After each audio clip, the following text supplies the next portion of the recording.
Hi everyone. Thanks a lot for joining us today. I will start this webinar by a small introduction. So today we're discussing our bio-based construction materials methodology. We're very happy to have you with us at Riverse, and we'll spend the next hour discussing this methodology a bit more in depth. So today we are 4 people presenting to you guys. I'm Moran. I'm part of the certification team, and with me I have Erica, Clément, and Ludovic. Erica and Clément will discuss a bit more in depth the methodology, so we'll have a better insight on what we've done here. And Ludovic will talk a bit more on our Riverse standard and explain what we do here. Don't hesitate to ask questions in the chat. We'll have a lot of time at the end to answer all of your questions. So please make sure to ask whatever you want. We will be happy to answer them. Today's agenda is the following. Ludovic will take a few minutes to present our Riverse standard. Then Erica will deep dive in our bio-based construction materials methodology, where she will explain what we've done in the last month. And then before moving on to the Q&A, I'll talk a bit more about our public consultation we're currently conducting and give you a bit more insights on that. Ludovic, when you're ready. Perfect. Thanks a lot, Moran, and hello, everyone. It's a pleasure to have the opportunity to share more about Riverse during this webinar. In summary, to start, I wanted to remind that Riverse is a carbon crediting program within the voluntary carbon market. Our carbon credit standard is focused on developing methodologies to certify industrial decarbonization projects in Europe first, although we plan to expand to additional geographies in the future. To date, if we go to the next slide, we have developed 4 methodologies under the Riverse standard.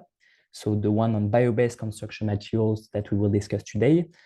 We also have a methodology to support projects developing biogas from anaerobic digestion, another one for biogas carbon removal and storage that notably includes biochar projects, and finally, a methodology on the reconditioning of electronic devices. These existing methodologies are pivotal, and we're also considering to develop new ones in the coming months. Today, as Moran said, we'll focus on the methodology for bio-based construction materials, and it's important for that to understand how methodologies are being developed at Riverse. It typically involves 5 phases. So the first phase is what we call the submission phase. In this phase, we collect suggestions and requests from external stakeholders, project developers, and also our internal scientific team on impactful methodologies. The Riverse Secretariat then collects these feedbacks and requests and consults the Standard Advisory Board of Riverse for the approval to develop these methodologies. Once we get a green light to develop a methodology, we enter what we call the development phase. In the development phase, the Riverse climate team conducts extensive research and working sessions with project developers to develop the methodology. We also collect feedback and peer reviews from scientific experts and our technical advisory committee that we also include in the process. Once we have completed the development phase, comes what we call the validation phase. So the validation phase is the one in which we are now. In this validation phase, the new methodology is launched for public consultation, which is the focus of our discussion today.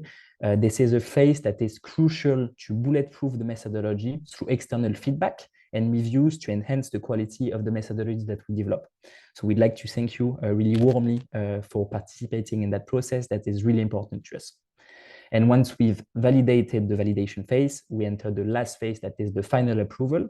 So after months of public consultation, the Riverse climate team collects all the feedback and makes the necessary changes to the methodology, which is then submitted again to the Standard Advisory Board of Riverse for final validation and approval.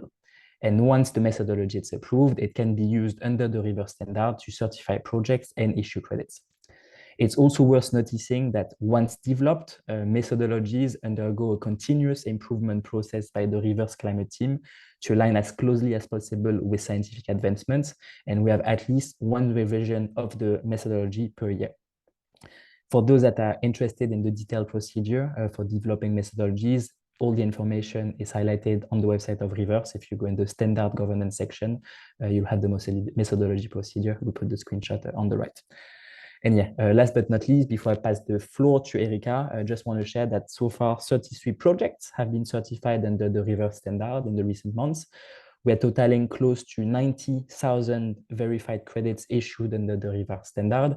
Verified means that the CO2 emission avoidance or removal has been achieved already. And additionally, we currently have more than 60,000 credits in the third-party validation process. So we anticipate that this number will go up in the coming weeks. So thanks a lot for all of that. As Moran said, if you have any questions, please put them in the chat and we'll address them during the Q&A session at the end. Thanks a lot.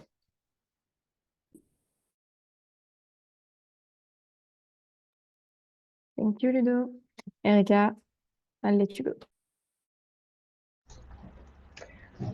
Okay, thanks everyone. Thanks everyone for being here.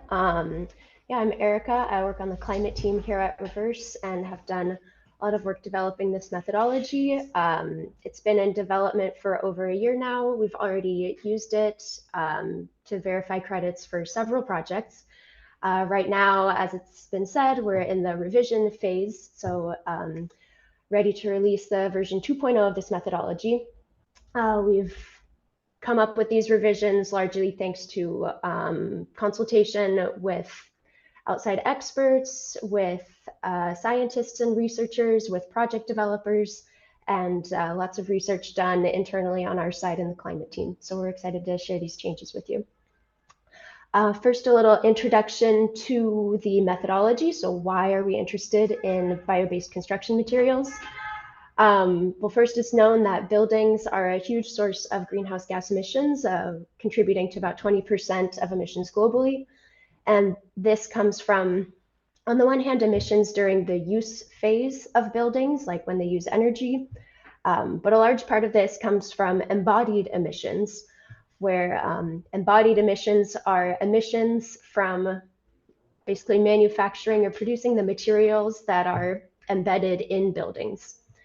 Notably, we hear a lot about cement and steel, for example, having large embodied emissions in buildings.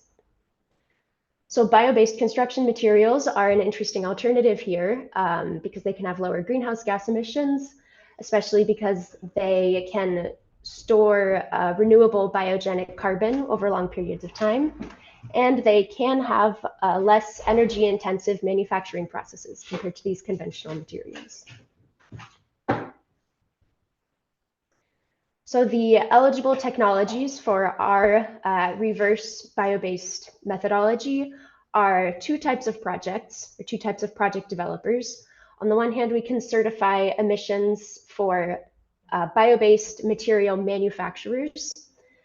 On the other hand, we can also certify emission reductions for the users of these materials. So that would be, for example, building developers, the ones who are designing their buildings and deciding whether to use bio-based materials or not. So we have two types of eligible project developers. In terms of the bio-based materials that we cover, this is just an example of a list. It is not exhaustive, but some types of biomasses that would be eligible are like bamboo, wood, or hemp. And some common construction materials that we see that we can certify are thermal insulation, wood framing, and hempcrete. So at the Riverse standard, we have 14 eligibility criteria. These are the rules that define whether or not a project is eligible for carbon credits under the Riverse standard. Some of these eligibility criteria are rather general and apply to all methodologies equally. That's the 6 eligibility criteria presented here. So there's nothing specific for these in the bio-based methodology. And you can refer to the standard rules for these general eligibility criteria definitions. And today we'll just go through 6 of the eligibility criteria that have really like sector-specific implications and are different for the bio-based methodology compared to other methodologies. So the first one we'll talk about is permanence. This eligibility criteria says that carbon removals must last for at least 100 years to be counted as durable or permanent carbon removal. So yeah, the cutoff is 100 years, and we mostly rely on the reference service lifetime declared in EPDs, or environmental product declarations, to determine the expected lifetime of a bio-based construction material. So once we have defined if a material is eligible for removal credits, if it's expected to last 100 years, then project developers have to fill out a risk evaluation matrix. Here it's referring to the risk of reversal, the risk that the carbon storage is reversed and re-emitted before it reaches the 100 years. So for this risk evaluation matrix, we at Riverse have already outlined some particularly relevant risks for bio-based construction. This could be like the risk of fire, or the risk that the materials are incinerated instead of landfilled before they reach 100 years of carbon storage. So project developers evaluate themselves the likelihood and severity of these risks, and depending on how high the risks are for a given project, we may ask the project developers to create a risk mitigation plan or to contribute extra carbon credits to the provision pool. The next eligibility criteria is unicity. This says that carbon credits must only be counted and issued once. And this is particularly important for this methodology because we have the risk of double counting along the supply chain, where, for example, both the bio-based material producers, manufacturers, and the users are in the same supply chain, and we have to make sure we don't issue carbon credits to both of them. So to prevent this, we have put in place the requirement that project developers obtain signed agreements by their main suppliers or buyers, the main upstream and downstream actors in the supply chain. Signed agreements saying that they will commit to not also issue carbon credits because they have already been issued.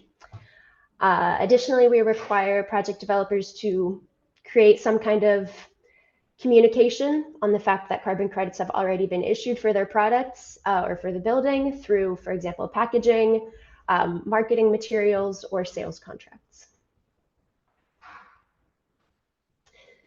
Next eligibility criteria is co-benefits. This says that all projects, all Riverse certified projects must demonstrate 2 additional environmental or social or economic benefits in addition to their climate benefits.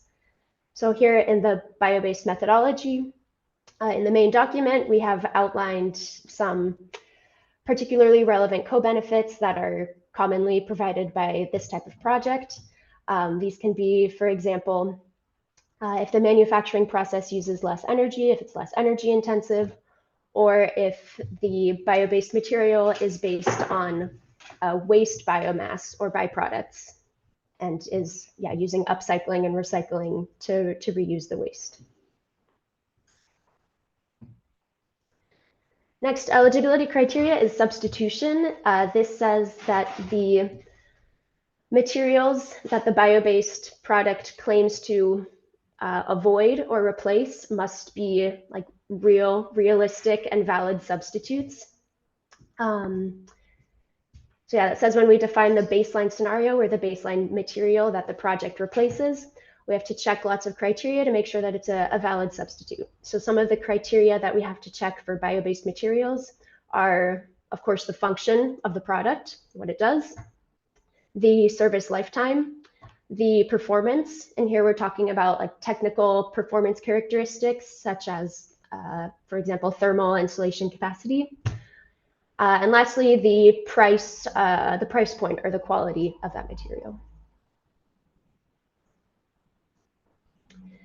Next criteria is environmental and social do no harm. Self-explanatory, the projects must not do substantial harms. Here again, at the methodology level, we on the Riverse team have already outlined a handful of particularly relevant environmental and social risks for bio-based construction materials. And project developers must evaluate for their specific project, what is the risk that they cause some of these environmental and social damages. And the list is a suggestion. It's not exclusive to the environmental and social damages that we propose. Project developers can propose any other ones as well. And so to evaluate this criteria, we use, again, the risk assessment template that I described for permanence. So here, project developers evaluate for each environmental and social risk, what is the risk for their project. And if they have substantial risks, then they might be asked to create a risk mitigation plan or contribute extra credits to a provision pool. Some of these last specific eligibility criteria for bio-based construction, I'll go through these ones rather quickly, and the full details are in the methodology. So the leakage criteria says that the greenhouse gas emissions avoided by the project must be truly avoided and not just transferred elsewhere. The rebound effect is the risk that improvements in the efficiency of something lead to increased consumption of that thing. And so we have determined at the methodology level that rebound effect is rather low. The risk of rebound effect is rather low for this sector, so there are no project-specific requirements for the rebound effect for bio-based construction. And lastly, bio-based construction projects must show that they reduce greenhouse gas emissions by at least 45% compared to the baseline scenario. This is to ensure that projects contribute to substantial emission reductions that are aligned with the EU greenhouse gas reduction targets and not just small improvements compared to the baseline. So that was everything regarding our eligibility criteria, determining just whether or not a project is eligible. Now I'll describe some details on how we calculate how many carbon credits to issue, basically, or the greenhouse gas reduction quantification. So the first point I'll talk about is the data source, the main source of data that we rely on. This is environmental product declarations, or EPDs. So for both the project scenario and the baseline scenario, we gather most of the data for the quantification from EPDs. Some of the specific data points that we take from EPDs are the reference service lifetime, which is, like I said, it's used to determine the permanence criteria, and also it's used in the calculations. We also use the declared end-of-life waste treatment methods from EPDs, the performance or technical characteristics, the life cycle climate change impacts, and the biogenic carbon content.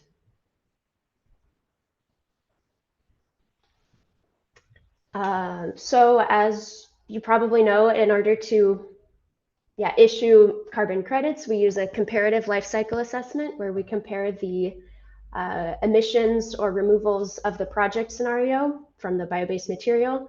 We compare that to the emissions of the baseline scenario. And the baseline scenario can be defined as the condition or practices that would occur in the absence of the project. You can also think of it as, what does the project material replace or avoid?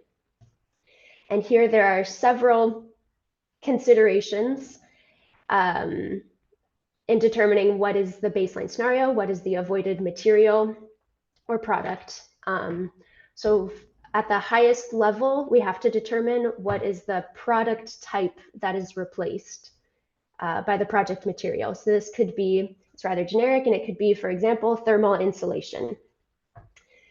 So to determine the baseline scenario, of course, the project developer has to define the product type that is replaced. Then one level below, getting more specific, we have to work with or define the replaced material type. So this could be, for example, if the product is thermal insulation, the material could be steel wool. So if the project developers know that that is what their material is most similar to, what it's most realistically replacing, then we would use steel wool thermal insulation as the baseline scenario. If we cannot define a specific material type for the product, then we can use a market mix of the materials that are used for that product type. The last level of specificity here is the manufacturer. And this means, for example, like a specific EPD of a specific product from one manufacturer. And usually we do not work at this level because it's really difficult to determine, for a project developer to determine that their product replaces a very specific product. This is usually too specific. So here again, we use a market mix or an average specific product of a given material type.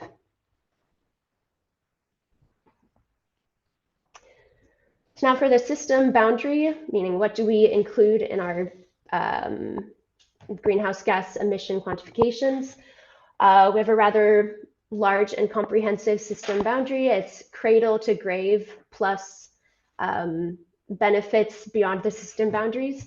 In the this corresponds to the terminology used in the environmental norm 15804, which construction building material people will be very familiar with. It's the norm that defines how we do EPDs, so this should be familiar and accessible to all project developers.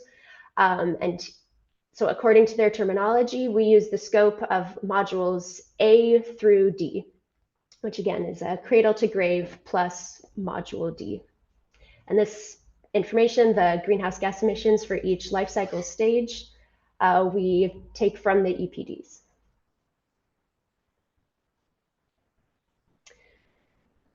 Okay, lastly, we can want to talk a bit about kind of the difference or how we work with avoidance credits versus removal credits, because bio-based construction projects can be eligible for both types of credits under our methodology. So here we distinguish between two cases. First, if the expected lifetime of the material or the expected carbon storage duration of the material is more than 100 years, then the material is eligible for both avoidance and removal credits. And here, like I said, we base the avoidance calculations on the life cycle impacts of the material that we take from the EPD. And the removal credits are calculated using the biogenic carbon content that's contained in the EPDs. The other scenario is if the expected carbon duration of the product is less than 100 years, then it does not meet our permanence or durability criteria, and it's eligible for only avoidance credits. Now here we do some adjustments or corrections to the EPD results to ensure that projects still see the benefits of using biogenic materials in their product. So these two cases are eligible for the same total amount of carbon credits. It's just a matter of whether some are removal type credits or whether they are all avoidance type. And yeah, the adjustments and corrections and the full calculations and formulas are available in the methodology. I don't want to get into the details now, but I just want to make it clear that in both cases, they're eligible for the same amount of credits. It's only a matter of which type of credits they can get. And that's it for me and the deep dive. Thanks. Thanks a lot, Erika. We'll move on to the questions soon, so don't hesitate to put them on the chat, or you can take the mic once I'm done in a few minutes. Quick word on the public consultation that we're currently conducting. So the purpose of the publication, there are two different types of purpose for our public consultation. The first one is that we really want to make sure that we share our methodology to stakeholders that are concerned by the industry or even the voluntary carbon markets. So we really want to increase the awareness on this methodology and how we are committed to issue science-driven credits. And the second objective is to, of course, gather some feedback. So please, you're welcome to do so in the chat or even later on by accessing our methodology. I will send you the link in the chat in a minute. So yeah, these are the two objectives we have. And in terms of timeline, so we launched the public consultation end of January. So we are right at the middle of it right now. And we will conduct the consultation for 2 more weeks before closing it and gathering all the feedback and comments we received, and making sure that we compile them and take them into account and give proper answer to the persons who provided the feedback. I'll send you the link to access your own copy of the methodology, and you'll be able to comment the methodology if you haven't done so yet. Thanks a lot. We'll move to Q&A, and I will stop sharing my screen. So, I mean, I can share it if you want to go back on some specific slides. There is no problem on that. I think we had a question. Sorry, I'm putting back on the chat. We had a question on the baseline. Sorry. Yeah, so Christophe asked on the baseline, have you determined the main market mixes in advance under the new methodology, or will they be worked out on a case-by-case basis with every new project? Rika, Clément, I'll let you take that. The short answer is no, we have not determined main market mixes for each product type. We are leaving it open for a case-by-case basis. That being said, we have worked several times with the same kind of material type, so we have lots of examples. We have an idea of what a rather average market mix could look like, but we leave open the possibility to adapt it even more to a specific project and specific material if they have additional information about what more specifically their product replaces.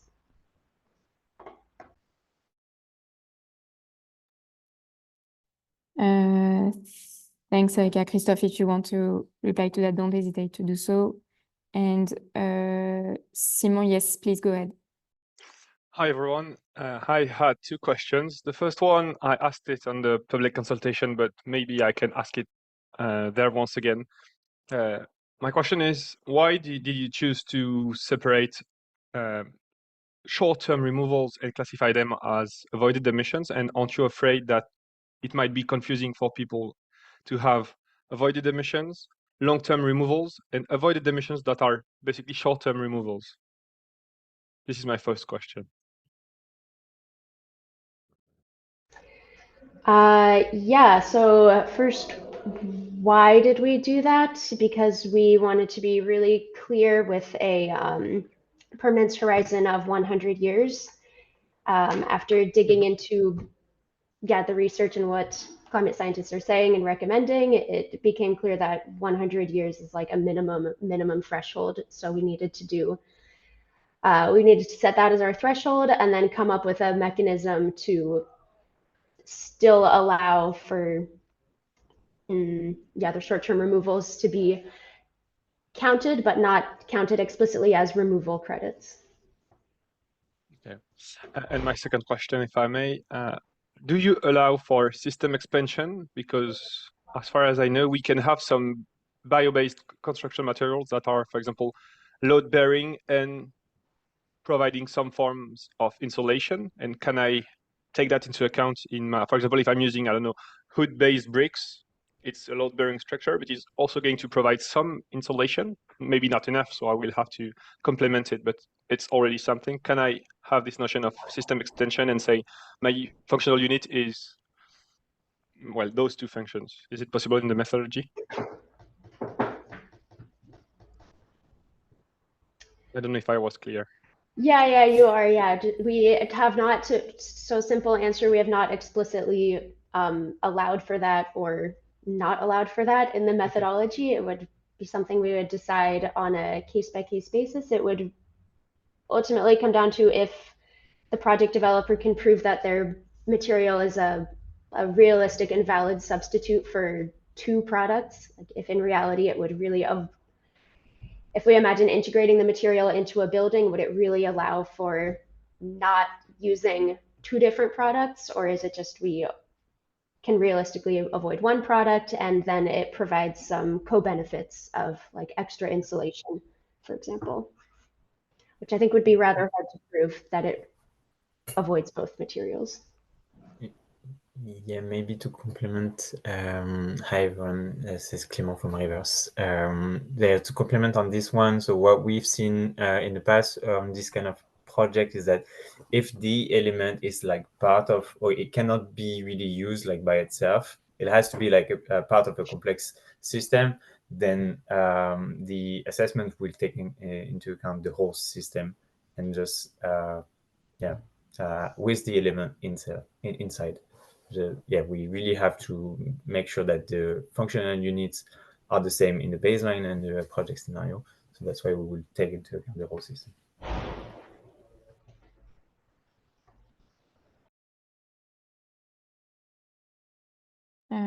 Simon, don't hesitate if you want to react to that, of course.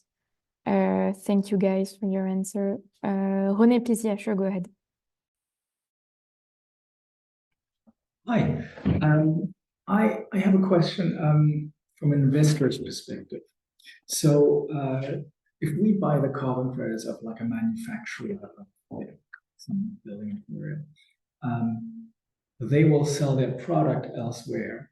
And probably for other investors like us, buying that product for, say, their construction projects will make sense if they get also some benefit in carbon credits or like some other sustainability term. Is it possible under your standards for somebody to split the credits, that they say like, okay, I'm going to create like a mineral wool substitute, and I'm selling part of the credits with Riverse, but I'm declaring that when I'm marketing my product, but I'm still making the product a more sustainable alternative for a buyer by having another part of the credits allocated to the individual product that you buy, because that would drive the adoption of the product, which otherwise is just the same as any other mineral wool to the buyer.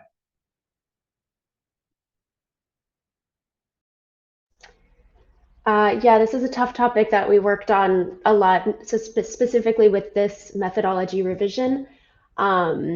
So no, we currently don't allow, like by default for the sharing of carbon credits, we decided to make it a clean split, like either the producer or the user can issue carbon credits for the material. It's a simple answer. And why should I then buy the, let's say like low carbon mineral wool where the credits have been bought elsewhere, if I can buy the sort of, like bad alternative elsewhere for cheaper? And I don't get any benefits for my sustainability certifications or anything else.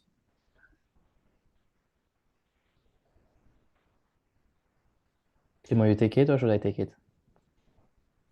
I'm not sure if you have an answer. I'm not sure I got the question properly there. No, so René, if I formulate again, the question is like, why would I then, if I'm a user of a building, why would I buy credits from a carbon removal project, let's say, that produces bio-based materials, if I don't get the benefit as the user, rather than buying credits from a lower price project elsewhere in the world? That's the question, right?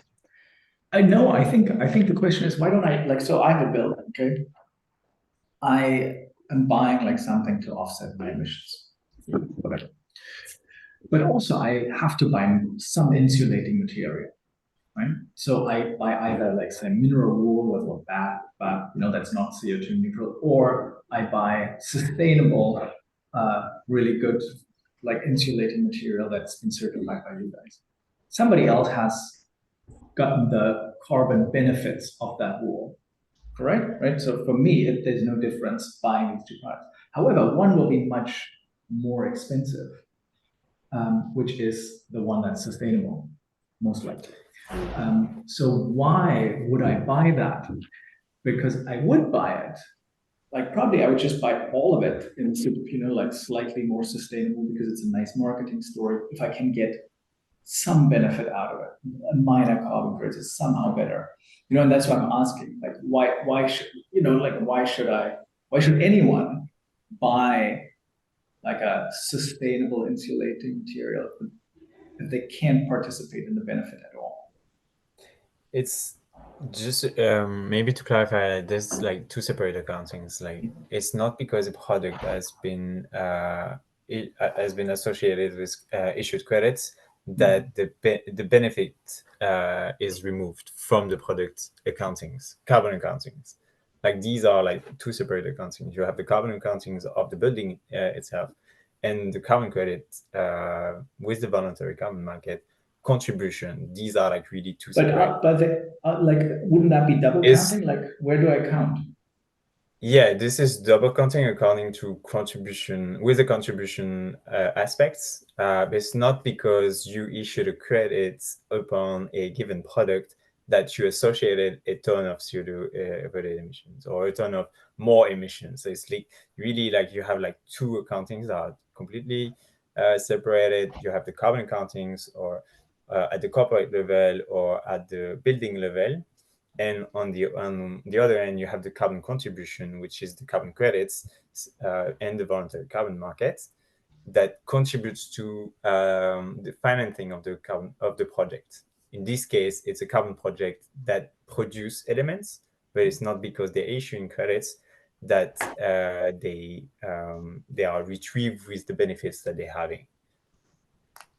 And how can I count both of these benefits? Like, so let's just say I buy the mineral, okay?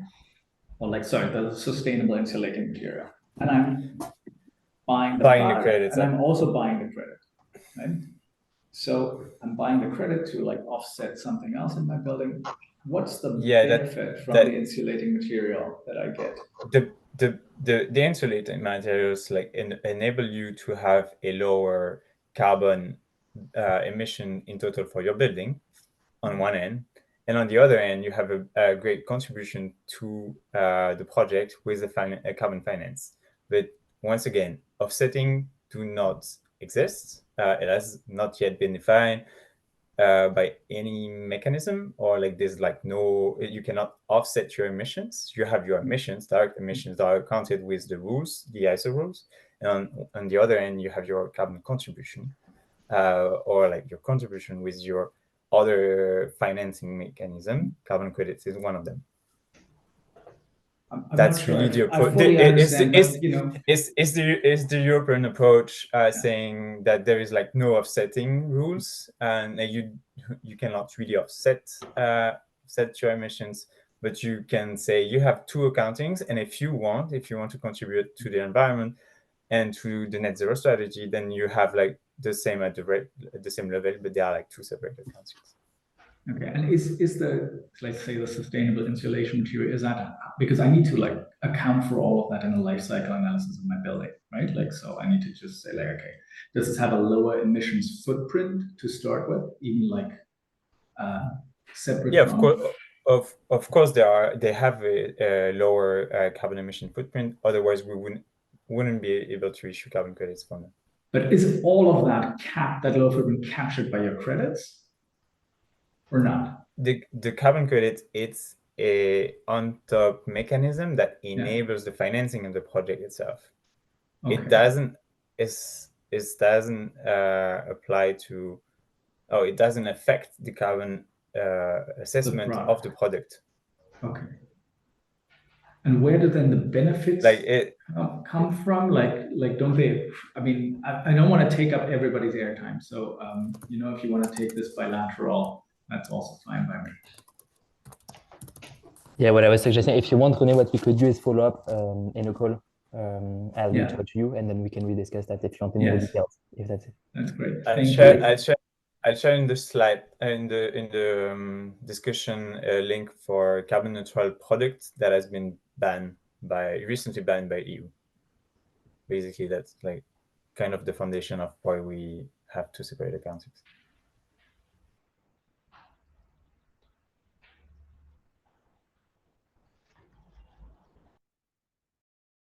Thank you. Thank you, guys.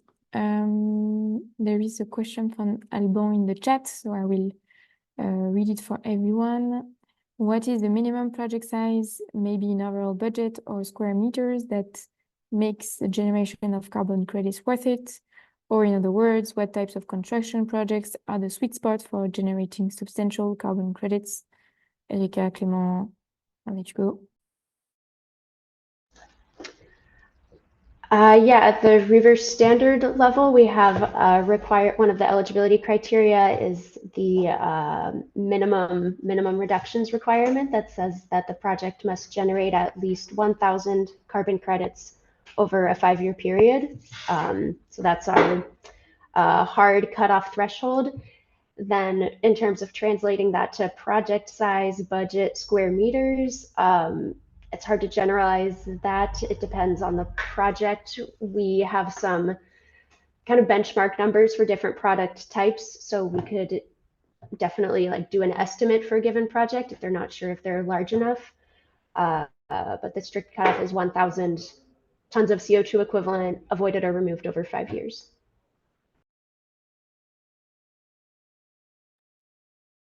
Thank you, Erika. Alban, if again you want to add something, please don't hesitate. Thank you so much. Yeah, that was great.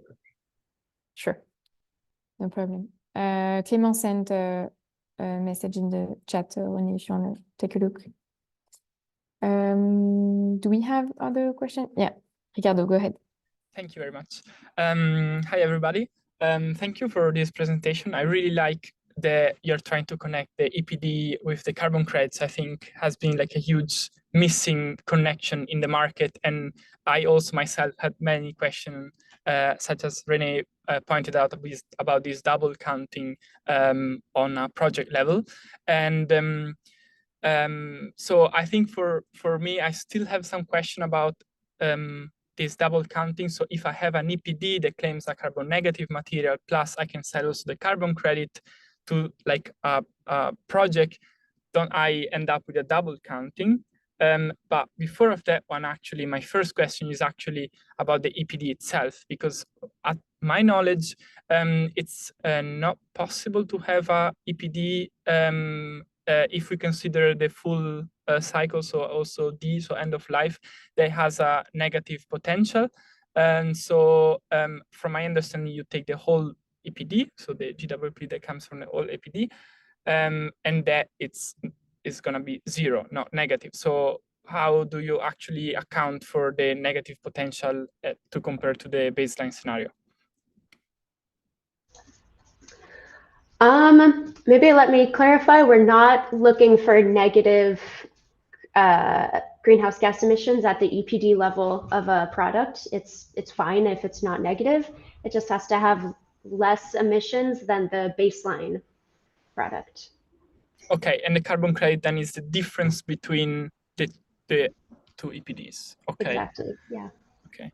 Yeah, because I had in mind, for example, let's take the case of like a material like biochar that has like a negative potential at the beginning, but then in the EPD, those negative emissions need to be realized by definition in the end of life. So there is like a difference between the total number of the EPD and the CO2 potential that is actually stored into the material.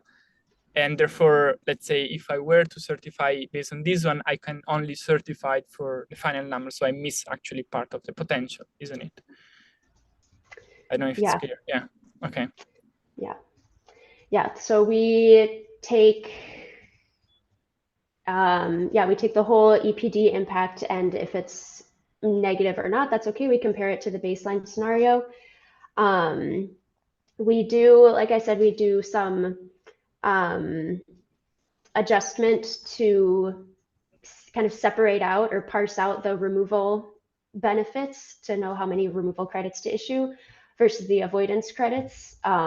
We do that with the biogenic carbon content that's provided in the EPD, and the fact that this biogenic carbon content is, or like the carbon removal is already counted in the EPDs.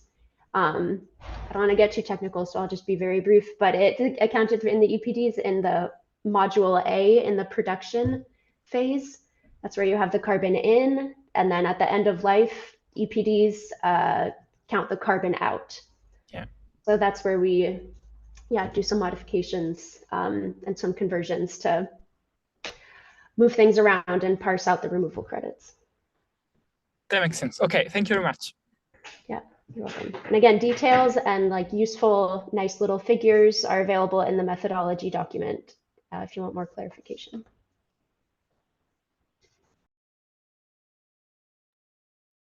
Thanks a lot. I'll go for the one in the chat and then I'll give the mic to Richard. Emmanuel asked, do you think architects and design offices would be the ones to talk to present the opportunities to emit credits to their clients, as in an architect wanting to drive the use of bio-based materials could present the opportunity to emit credits to their client and go through the reverse assessment on their behalf? Sorry, I realize that's not directly methodology related. Maybe Ludo, you want to take that? Sorry, I'm in a meeting. Yes, and Clément, maybe you can complement on that one. So far, what we're doing is trying to work as closely as possible with the project developers or the users in need of the building. It's not one of the strategies we've had to go with design offices or architects, specifically because we want to be close to the project. In some cases, we're working with we've been working with some design offices, architects not yet. Short answer. I don't know if Clément has things that you want to complement to that.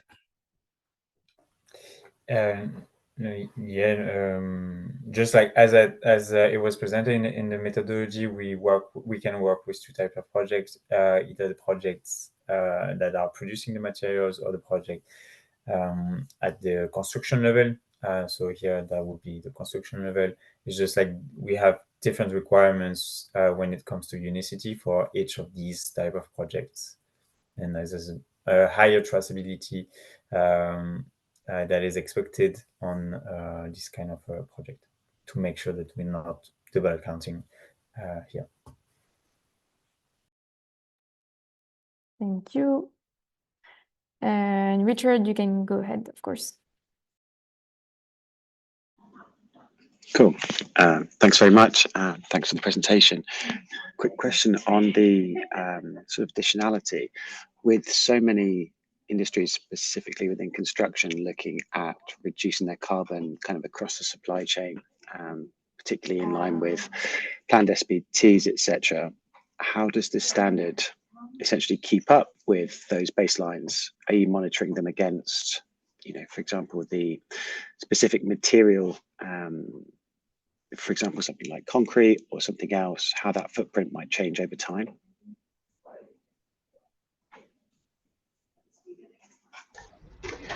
Let's see, I would say we define our baseline based on the current impacts of the current materials mostly used. We do update our baseline regularly, usually every year when we reissue credits for each project for verification.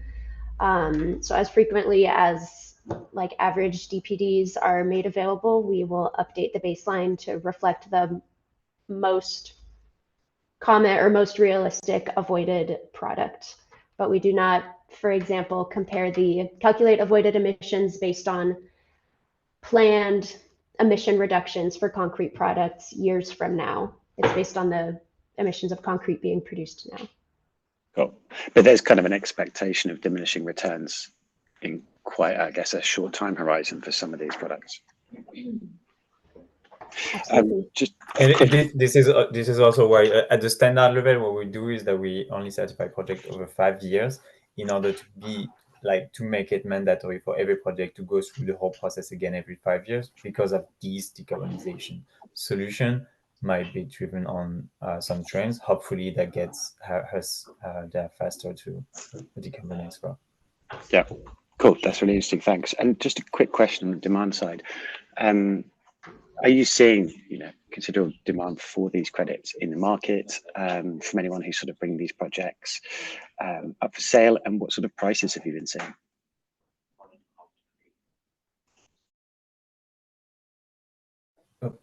Yeah, I think definitely. I think it's for us like the project that reaches the removal criteria, like to say that they are storing these emissions for more than 100 years.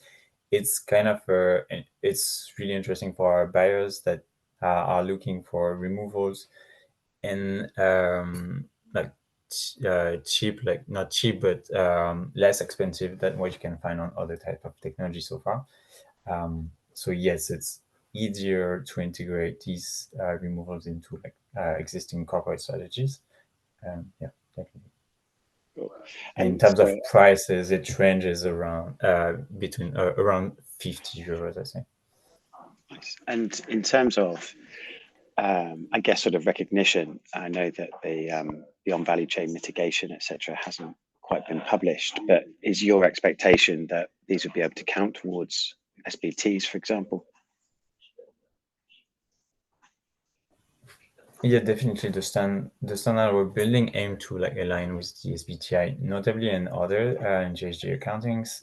So yeah, we will monitor what actually been released there, but we're looking for. Cool. Thanks very much. Thanks a lot.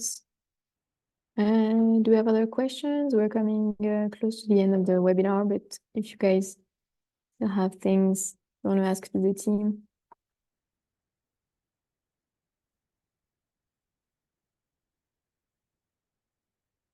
No? All good? Well, in that case, thank you all for joining us today and for your super relevant questions. We'll probably send an email to send the recording if you'd like to pass it on.